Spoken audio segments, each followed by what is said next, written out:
commence par la fin de l'occupation d'une partie du territoire congolais. Là-dessus, il ne peut y avoir ni double langage, ni compromis moral. En contrepartie, la République démocratique du Congo prend devant vous 3 engagements clairs. Premier engagement, reconstruire. Dès la fin des hostilités, nous lancerons un plan d'aide d'urgence pour la reconstruction du Nord Kivu et du Sud Kivu. Ce plan, que nous concevons comme un pacte national et international, intégrera dans une approche concertée, coordonnée et cohérente l'ensemble des programmes et projets destinés à la stabilisation, au relèvement et au développement durable des provinces affectées. Il visera à mobiliser environ 5 milliards de dollars à l'horizon 2026 pour la réouverture des écoles, la réhabilitation des centres de santé, la reconstruction des routes, le rétablissement des services sociaux essentiels et le retour digne des personnes déplacées. Il ciblera ainsi la sécurité alimentaire car nourrir une famille, c'est déjà commencer la paix.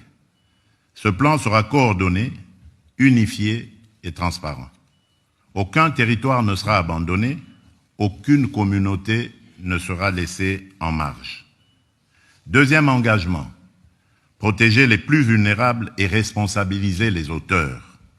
Nous allons renforcer notre cadre juridique relatif à la protection des déplacés et des victimes de catastrophes humanitaires, notamment par l'intégration en droit national de la Convention de Kampala de l'Union africaine et l'adoption d'un dispositif légal pérenne de financement de l'action humanitaire et de réduction des risques.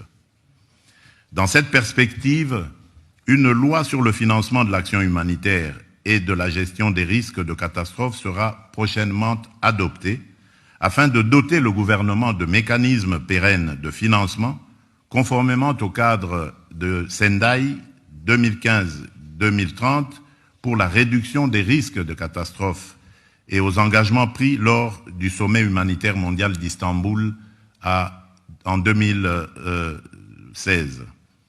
Nous veillerons à ce que les survivantes de violences sexuelles soient reconnues comme victimes de guerre, accompagnées, soignées et réparées. Je tiens à rappeler que la redevabilité constitue une exigence fondamentale de la paix durable.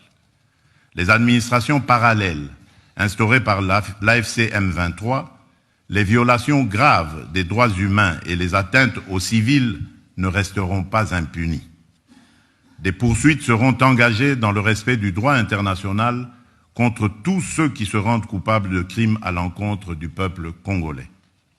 Troisième engagement, transformer la crise en levier de stabilité régionale. Nous ne venons pas seulement demander de l'aide humanitaire, nous venons défendre une vision politique.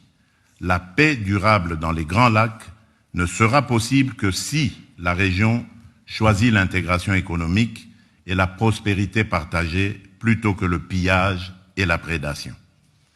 L'avenir de la région ne peut pas être fait de trafics transfrontaliers illégaux d'or, de coltan ou de cobalt, alimentant des groupes armés.